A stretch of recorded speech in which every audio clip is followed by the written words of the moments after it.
Okay? So, magandang umaga po. Ulitin ko ha. Magandang umaga sa ating lahat.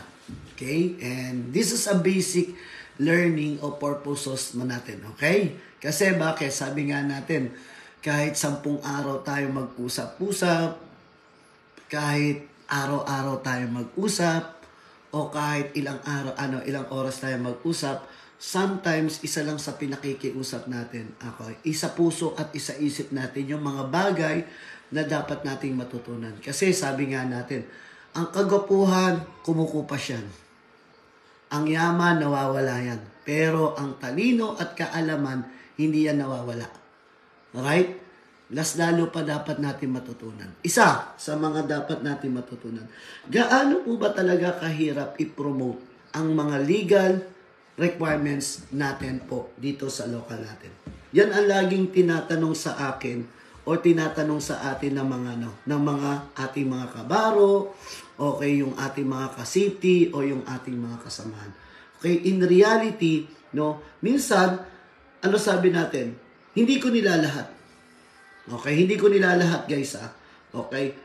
Minsan, naaawa rin tayo, okay, sa mga ibang safety officer, sa mga ibang technical natin, like engineer natin, okay, sa ating workplace natin. Okay? Bakit? Kasi hindi lang naman po si manggagawa ang nagsasuffer minsan ng ganong sitwasyon. Okay? Bakit? If the company kasi, they are not performing illegal requirements inside of our Labor Code of the Philippines, inside of our OSHA standard, o any DOLE registration. Not only the DOLE, even the LGU requirements, nahihirapan po tayo mag-promote. Right? Hindi ko masisi, yung mga ibang boss na ang focus nila is to generate income.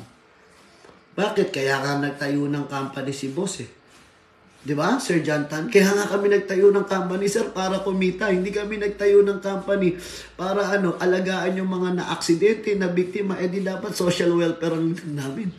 Doon kami nagpa-accredited sa DSW. Sometimes ganun ganun ang mindset ng iba. Pero in learning po dito, so sabi nga natin, gusto lang natin matutunan okay, paano ba natin dapat sinishare? Paano ba natin dapat ini-educate ang ating mga kasamahan, ang ating top management? Kasi bakit? Nakalagay nga kasi sa ating OSHA standard na tayo ay mag-act as advisory capacity. Okay? Ibig sabihin, pertaining doon sa ating inspections na nakalagay po doon sa RE 11058. Di ba? Ano nakalagay din? Dapat yung keeping a record natin po sa workplace ay nagagawa natin. Ano yung sample natin keeping a record natin? Ibig sabihin, mas maganda na may mga record tayo o findings tayo sa ating workplace. Ano po ba yung mga safety issue? Ano po ba yung mga health issue? Ano po ba yung mga legal documents na dapat maunawaan ng aking top management to eliminate the penalty system or maling paggastos. Right? Kasi bakit?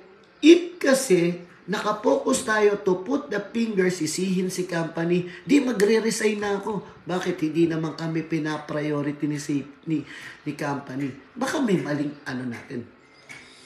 Diba? Baka mamaya, sabi nga natin, oo, mababa ang kanilang kaalaman. Yung company pala, mataas yung expectation sa atin, sa trabaho natin, as a soldier, as a safety officer, as a leadman, as a foreman, as a engineer na may OSH holder. Madalas kasi, kinikip natin. Right? Ito isang sample ko Itong sample natin.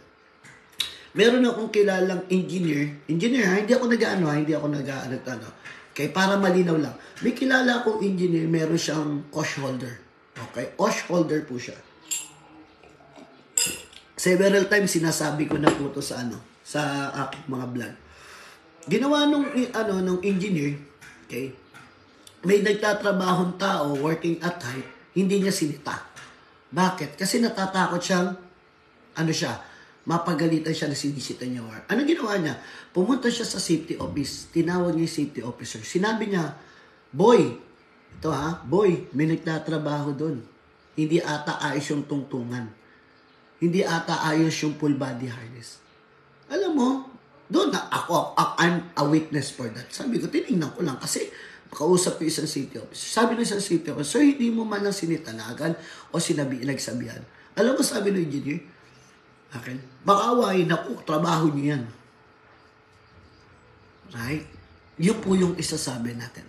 Dito, maintindihan natin, the importance of the safety is not only safety, starting with the safety officer. It is starting with a team. No? Lagi nating wala tayong perfecto. Sabi nga natin, walang perfecto sa safety. Guys, sir, ayan, yan po, no? Si Sir Alan. Okay? Yan. No? Good morning, Sir Alan Sarmiento, at sa grupo nyo, Sir Alan Sarmiento. Okay? Mabuhay po kayong lahat, sir. Ayan. Okay, kila Sir Ashley. Okay, yan po. Yan yung sample natin. Okay, yan. No? Sir Alan, good morning, good morning. Mabuhay po kayo, sir. Ayan, guys, panood kayo sa ni Sir Alan. Ayan, maraming yung grupo nila, Sir Alan. Magkakasama yan. Sila Sir Michael, si Ashley, si Sir, nakalimutan ko na, sir. Ayan, mga nagbaano rin po. Okay? Yan. So, yan po. Napaka-importante. Magkasabi nga natin, in the basic kasi ng ating pong pinag-aaralan, the importance of safety. Yan, natin po. Okay, yan, sa grupong F6, mabuhay po kayong lahat, keep it up, sir. Okay, yan po. Yun yung sample natin. In the basic kasi, sabi nga natin, marami po sinasabi, safety lang ang safety. Okay, ang sabi nga nila, it's common sense lang ang safety. Hindi natin yun, hindi natin mawawala yun. Okay, hindi natin mawawala yung ganung salita. Kasi unang-una, depende sa puna sa nagsasalita. Kung veterano yung city na nagsasalita o veterano na yung engineer na nagsasalita, sasabihin niya yun. Pero kung ang nagsasalita naman ay baguhang city officer, baguhang engineer, hindi niya pwede masabi na, uy, basic lang ang city. Okay, kaya nga po, you need to listen to all person inside of our workplace. Para machani-chani o makulit natin yung mga mga tamang informations. We need to collect a correct yung tamang correct information in our workplace to promote how important the safety. Right? Hindi ko pwedeng sabihin, kakausapin ko, sample natin, ayan, yung grupo nila Sir Alan, okay? Pag nakita niyan, F6 yan, okay? Hindi ko pwedeng sabihin kila Sir Alan na, uy, ang safety, it's a common sense lang. Yes, pagtatawanan nila ako.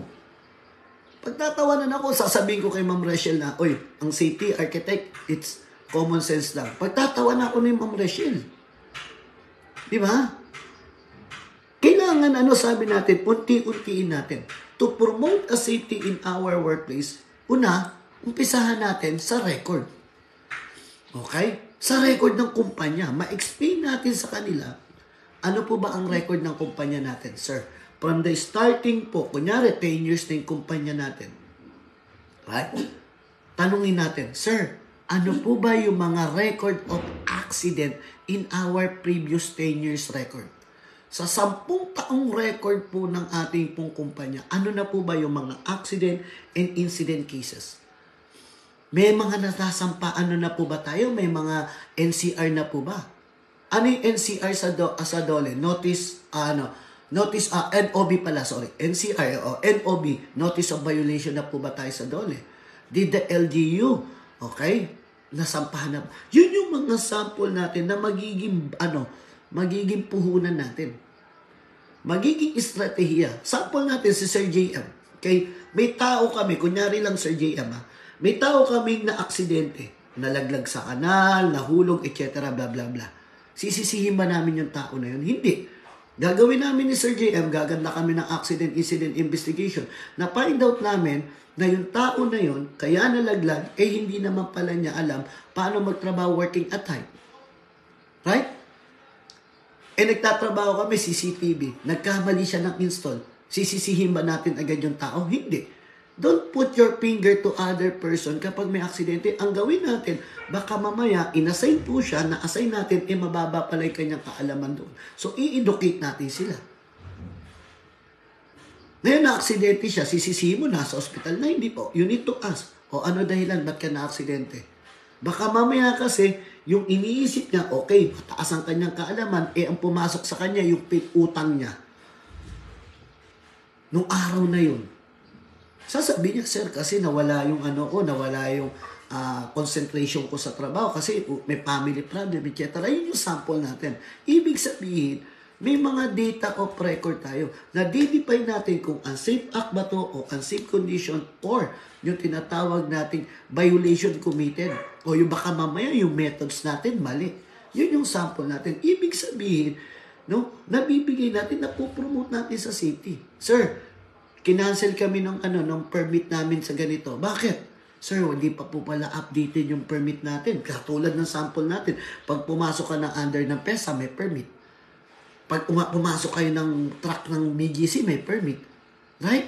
So, ibig sabihin, sa safety, ina-update din natin yan. Kasi it's internal. Right? It's a promoting. Ibig sabihin, nakikita ni management from you, and then naaano natin si management na ito yung dapat nating i-promote, sir. Based on Republic Act 11058, ito yung requirements. Based on the DO30 ng equipment natin, ito yung requirements. Ibig sabihin, dahan-dahan. Right? Minsan mahirapan tayo. Sabi nga natin, di ba? So, hindi naman ako pinakikinggan ng top management. Di ba? Ang hirap nun. Minsan sasabihin na, sir, hindi naman po ako pinakikinggan ng top management. Ano gagawin ko? Di ba? Pwede ko ba sabihin Okay? Pwede ko ba sabihin sa company, sa tao na mag-resign ka? Paano pamilya nun? Right? Hindi. Ano lagi kong ina-advise? No? Hindi ko ina-advise mag-resign. You need to perform a KPI. Laging maraming We need to evaluate. Baka may mali po tayong mga ini-introduce sa sarili natin or mataas lang yung expectations natin, etc. Kailangan natin ito. Pagbanggain natin. No? Ngayon, tanungin mo sa isang tao. Okay? Or sa natin. Sa worker muna tayo. Why we need a occupational safety and health promotion? Tanungin mo yung mga tao. Ngayon, sunod mo yung supervisor. Sunod mo yung top management, yung mga natin, kano na natin. Bakit? Wala naman taong gusto ma-aksidente. Tanungin mo nga sarili mo, ikaw po ba nagtatrabaho ka na okay lang sa'yo linggo-linggo nasa ospital? Hindi.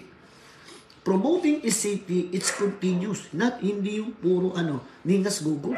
It's promoting a safety inside of our company. Okay? Ay importante. Right?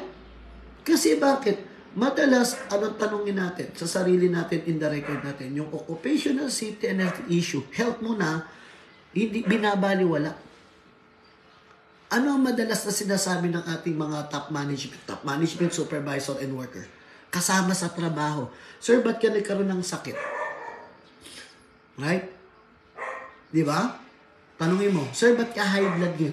Lahi namin Sir, ba't ka may sakit again? Lahi namin. Sir, ba't ka na-aksidente? Kasama sa trabaho. We need to change that behavior. Unti-untiin natin.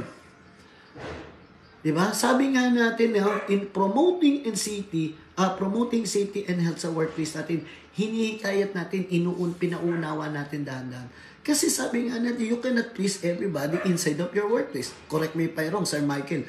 Hindi mo pwedeng paniwalain yung ibang tao na pogi tayo. Si nanay pwede yun. Si nanay. Pero yung ibang tao, hindi pwedeng. Ganon din ang city. Hindi po natin makukuha ang biglahan yan. Ganon din po sa workplace natin. Okay? Because nandiyan si top management to learn what is the legal obligation of the top management inside of our workplace. Sabi nga natin, sabi ng iba, hindi sir, safety manual yan. Sir, safety program lang yan. Yan po. Hindi ko nilalang. Safety program yan, method statement yan, etc. Ang tanong, lahat lang ng dokumento ay nandun. Lahat ng dokumento ay nandun, present. Pero pagtapos, wala na. Even the GHA, the hazard analysis, sa permit, yan po yan. Kailangan sabi natin, necessary sa health and workplace natin. The important point of doon po ay, yung point of view about the safety and health natin or nating lahat ay iisa. Don't ever put your finger to other person. Yun lang po, kapag may problema. You need to talk. Sir, pwede ba natin pag-usapan para masolusyonan tong problema na to? Diba? Pwede ba natin idirekta o ano natin ito para ma-address natin sa ating workplace yung ganitong issue? Kasi bakit? Kung hindi natin ito ma-address, sir, mapapahirapan natin ang bawat isa. Bakit? Magkakatampuhan lang tayo. Sabihin natin ganun. Di ba? Pag nilista natin, safety, sa'yo to, engineer, sa'yo to, eto, boss, ganito, sa'yo to. Kasi bakit? In the other words natin, occupational health and safety, encompasses natin. Why? We need to promote the mental and physical of well-being natin. From the workers, from your supervisor, and your top management. Kasi sabi nga natin, meron tayong salitang expectation. First impression. Right? Tandaan natin yan, ha? Alam mo ba yung first impression sa city or sa management? Di ba? Pag nakita ko pa lang si Sir Darwin, alam ko na agad, ay, medyo hindi ko gusto yung aura nito. Pag nakita ko si Sir Graymar, oy, gusto ko yung aura nito, mukhang masipag to. Ganyan, di ba? First impression po, madalas ang naging gano'n. Dito to, ha? Alam ni Sir Jantan yan. Okay? Pag nagmi-meeting ka pala, mukhang alam mo na kung ito ay positive ka usap to.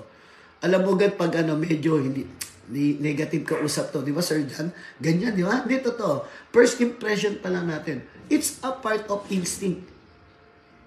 Instinct natin. It's a mental and physical. Sa city, ganun din. Lagi natin punan. Ano ang gagawin natin? To be successful in occupational health, kailangan, sabi natin, ma-practice natin na ma-practice. Right? Safety practice requires natin yung collaboration dito ng isang team. Collaboration ng isang team. Ano gagawin mo sa mga team na yan? Magpa-participate po sila. Right? The participation of your workers, your lead man, foreman, engineer, architect, CM, construction manager, project manager, supervisor, superintendent, not only even you are in the manufacturing, even you are in the BPO, lagi sinasabi ng mga tao sa cancel, busy ako, Jeep eh. Yes, it's okay. Kasi wala naman nagsasabing, sir, wala akong ginagawa. Lahat ng tao busy. In occupational, we need to promote. How we important. Sample natin. Bakit ba tayo nagpa-purchase ng medicine sa workplace natin? Ito po ba ay proactive o reactive? Diba? Sometimes it reactive because the medicine, are not used kung wala kang sakit. Pero nagkakasakit nga yung mga tao. So, gagawin natin, nire-record natin. Ito, dapat ini-explain din natin sa kanya para saan ba itong medicine na to. Right? Ayan. Para saan po ba itong na to? Diba? Madalas sabi, bakit?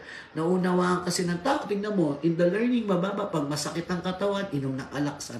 Pag may ubo, ganito. Okay? Yan. Uy, mga kasama, good morning sa Reggie Basco. Okay? Yan po. Okay? Please, subscribe sa mga kwentong safety, ha? Huwag niyo pong kakalimutan. Napakagaling po ng natin dyan, ng ating pong speaker at ng ating si Sir Reggie Basco. Okay? Mabuhay mga kwentong safety po. Okay? Yan. So, ayan po. So, lagi natin pong natin, it's a promotion kasi. Okay? It's a legal natin na meron tayo. So, ibig sabihin, si safety officer po ba pwede magbigay ng gamot? Diba? Anong gagawin mo? Ipopromote na naman sa management. Sir, pasensya na, meron tayong medicine, pero hindi po kasi ako, ayan, no? Natin po sa workplace natin, hindi po kasi ako pwede magbigay ng gamot because I'm not authorized. Okay? As a safety officer, hindi po ako authorized magbigay ng medicine. So, kailangan, sir, meron tayong nurse.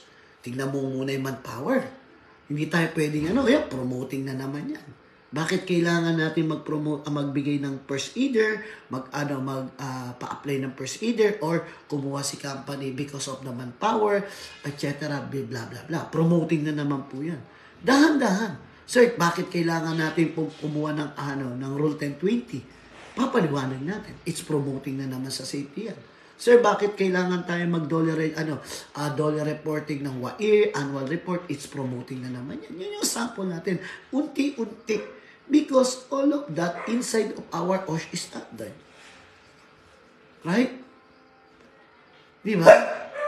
Ibig sabihin na ibibigay natin, na ide-disseminate natin at makukumply natin ito sa pamamagitan ng ng pagbibigay sa kanila ng kaalaman. Okay? Yan po yan. What is occupational safety? What is occupational health? Yan po yan. Yan. Ay, good morning, Sir Mori. Okay? Ingat-ingat po. Ayan, sa SPG group po, ha? Okay? Ay, HPG, Highway Patrol Group. Sir Mori, good morning po. Okay? Yan. No? Sabi nga natin, no? We need to promote. Occupational safety, promoting. Occupational health, promoting. Sama na rin natin yung industrial hygiene, promoting natin. Maharami. Kapag inisa-isa natin yung industrial hygiene, occupational health, occupational safety, mauubos yung oras natin. Pero, in 3 factors on natin po dyan, na muna natin. Okay? Yung dalawa. Occupational safety, occupational health. Okay? Industrial hygiene, huwag natin kalimutan. Pero, in promoting of these two muna kasi, occupational safety, bakit po ba nagkakaroon ng aksidente? Bakit po ba nasusugatan yung tao? Right? Occupational health. Bakit po ba nagkakaroon ng health issue yung tao? Occupational, natin? Bakit pwede magkasakit, pwede magkaroon ng illnesses o ill health ng tao? Yan po yan. No? Ibig sabihin, sa dalawa na to, ano ang gagawin natin? Ipo-promote natin yung learning. Right? Even our boss. So, pag sinabi mo occupational safety, ano yung legal requirements muna? Okay? Ano yung mga legal requirements natin for that? Sample natin, punta tayo sa equipment. Promoting safety, sir, kailangan may third party ang equipment natin. Sir, kailangan may NC2 operator natin. Diba? Sir, occupational health. Sir, kailangan meron tayong first aider. Kailangan meron tayong nurse. Right? Kailangan may promotion tayo ng welfare, natin, mga tuberculosis program, hepatitis program, lifestyle program, right? Ibig sabihin, napopromote. Ibig sabihin, na natin, i-communicate natin. Ibig sabihin, no? Yun na. Okay? Napopromote na natin yung safety, napopromote na natin yung health, no? Nawawala na yung question mark na mahirap po ba talagang i-promote ang safety sa workplace natin, lalong-lalo na sa mga boss natin? Ang sagot, yes. Yan ang lagi kong tanong. Kasi hindi po pwedeng ikumpara mo, hindi pwedeng ikukumpara mo yung company mo sa company ng iba.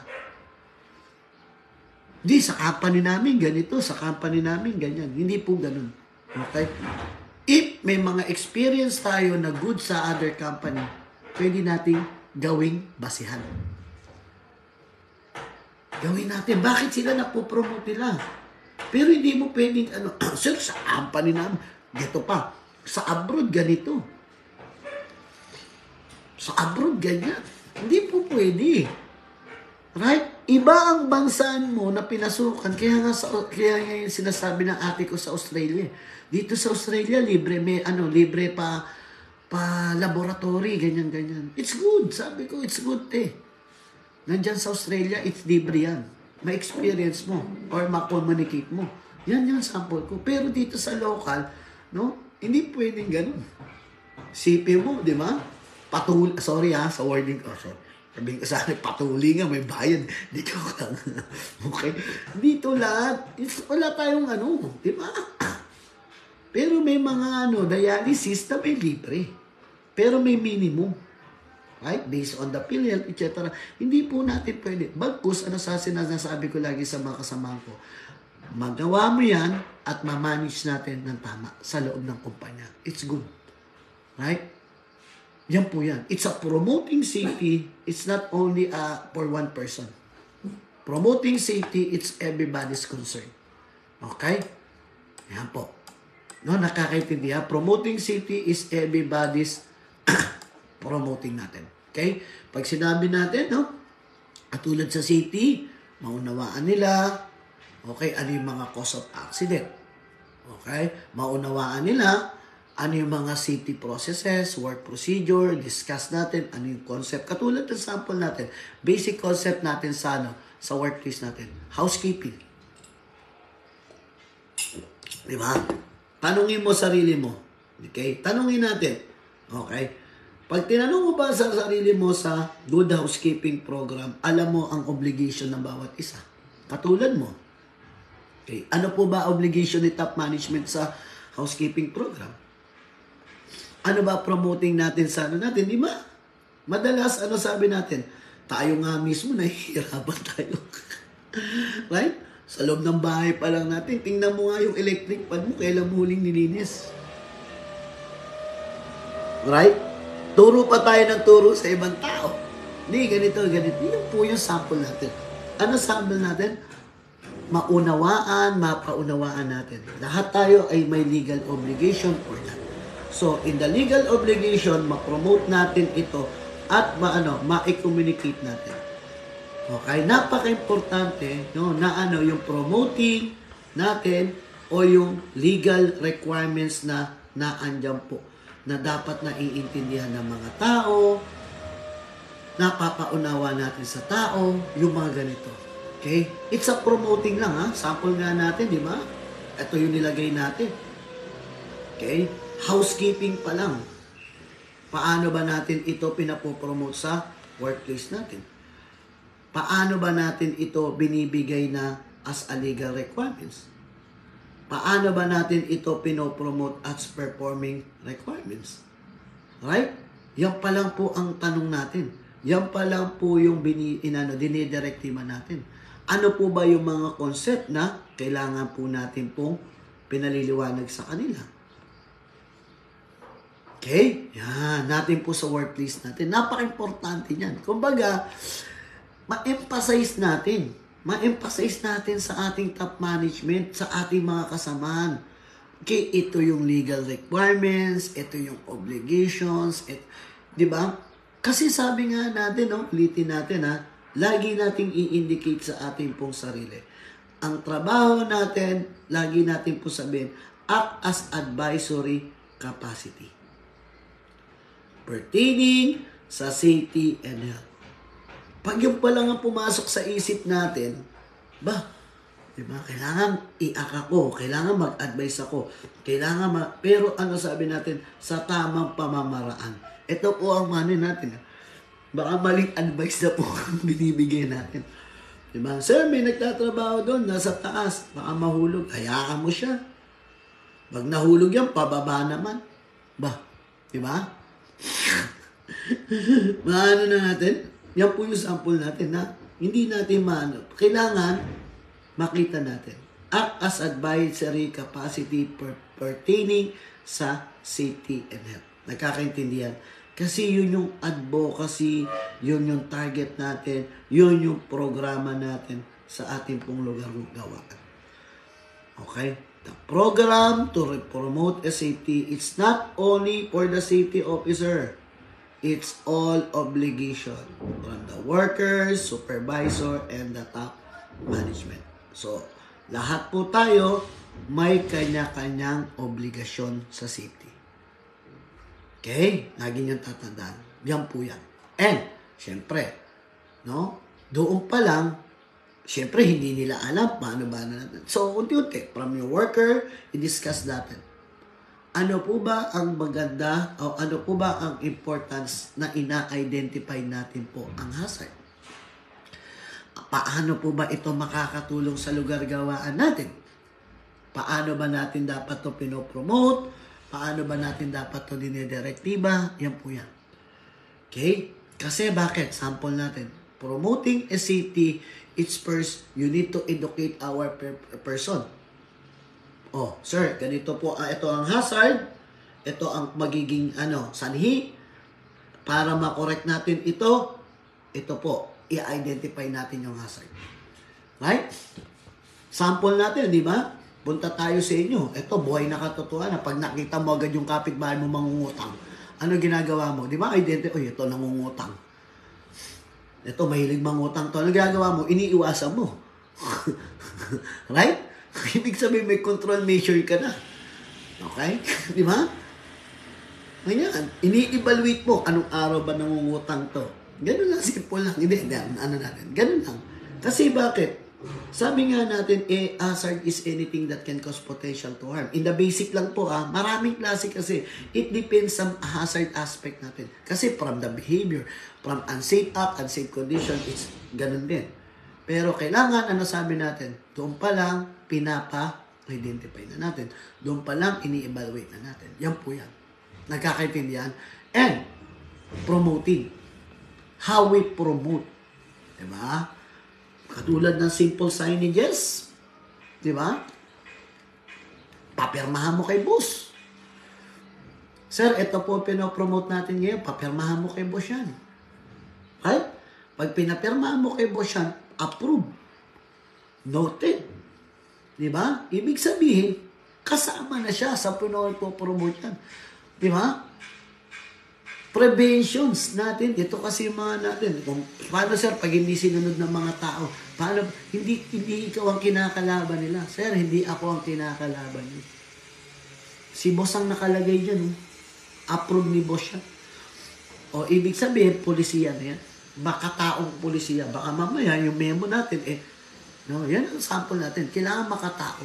Pleasing and maintenance yung workers, okay, in occupational environment, lagi namin sinasabi yan, okay, ma-adapt nila, maunawaan nila yung itong obligation, itong memo, itong ano natin, ay nandyan. Kasi, ang kinukuha natin dito is tamang polisiya, no, na dapat maintindihan ng bawat isa, okay, kayo, ngayon, ang tatanungin natin ngayon, mababago na ba natin yan? Mahihirapan na ba tayo ma-promote ang safety sa workplace natin? Di ba? Masasabi mo ng, sa ngayon, sir, sa ngayon medyo ongoing process na kami. Sa ngayon, ano na, umo-okay na. Sa ngayon, di ba, nakakabush na ng moral. Sir, pagpasok ko dyan sa workplace na yan, medyo hindi sila sumusunod sa safety, hindi sila sumusunod sa legal requirements. Pero ngayon, sir, nauunawaan na nila what is the safety, what is the legal requirements, what is their obligations. Bakit? Kasi na-discuss na natin. Kasi napaunawa na natin. Yun yung sample natin. Sino magbubush ng moral? Di ba ikaw? Right? Kasi ikaw nararamdaman ng company na asset ka. Right? Hindi yung asset sa sa drugs. Iba yun. Asset ka ng company. Ibig sabihin, no, pertaining sa safety and health, ikaw na. Right? Madalas nga sample natin, masisisi ba natin ang isang mga supervisor? Ayan, sample natin. Sir, lilipat ako sa company na ganito kasi maganda yung binibigay niya niya. Good. Di ba? Good. Yun ang lagi natin sinabi. We need to act as advisory capacity pertaining po dyan. Pero sabi nga natin, it's the company choice pa rin. Kung susundin o hindi. Pero wag tayo mababago na, uy, sir, hindi sinusunod. O hindi. Di ba? Kasi sila naman, bago pa lang po tayo pumunta sa company niya, meron na silang company. Ang trabaho lang natin is mag-act as advisory capacity. Right? Kung hindi natin, kausapin natin yung mga worker, what is their legal requirements, what is their, ano po ba yung legal obligations nila, yan po yan. Ma-adapt natin o makukuha natin. Okay? Tandaan natin, occupational safety is a multidisciplinary. No? Hindi yan nakapokus lang sa isang tao. Okay? Marami yan. Puntahan natin, ano yung related law? Batas. Ano yung related medicine? Kaya nga kayo merong medicine, di ba? May table 47 tayo. Di ba? Tapos meron tayong mga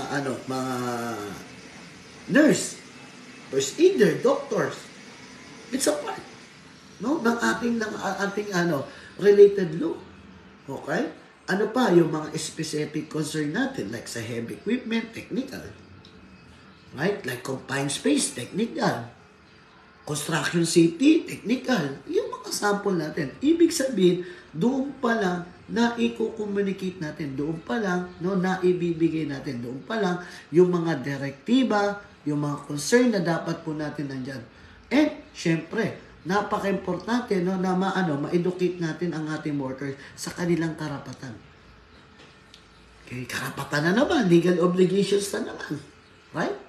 Katulad ng tinanong ko, alam ba ng mga worker ang ECC? Employers Compensation Commission? Ikaw ang tanungin natin. Tanungin mo ngayon sarili mo, alam mo po ba ang ECC? Employers Compensation Commission. Baka isa rin po tayo sa hindi nakakaalam ng ECC. At isa rin po tayo sa nawawalan ng karapatan sa ating pong gobyerno. O yun na, pwede natin makuha sa atin. Yung po yun. So, ibig sabihin, kailangan ma-educate mo muna yung sarili natin at yung mga top management about the ECC. Ayan, sample ko lang ha. Malawak ang ECC. Hindi yung ECC. Employers Compensation Commission Program. Diba? Kasi karapatan ng workers malaman yan. Malaman ng worker ano yung mga preventions, protections, no, na dapat po natin. Okay, paano ba natin ipopromote ang programa regarding po dyan?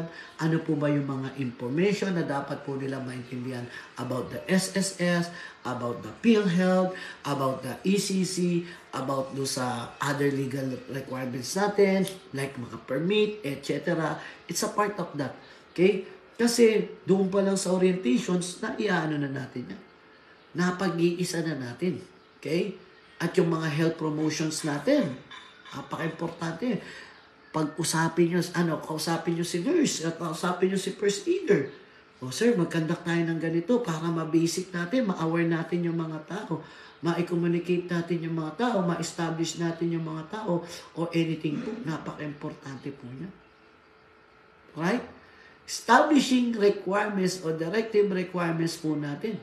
Right? And here. Right? Occupational natin, services, yung compensation, isa rin po yan. Right? Bakit? Masisisi ba natin yung tao tumatanggap ng maliit na sahod, na wala ng benepisyo, kasi malapit lang sa bahay, etc., bla bla bla, hindi po. Diba? Pero kapag in-educate natin sila, it's their choice na. Right? Totoo yun. Right? Pero kung nasa loob sila ng company, kailangan may educate lang natin. Tandaan natin, minsan magagalit si top management. Jeff, huwag mo na i-educate yung tao tungkol dyan. Lalabanan lang natin sila. Hindi po sir, pasensya na po. Pero it's a legal requirements po natin na ma-educate natin sa kanila.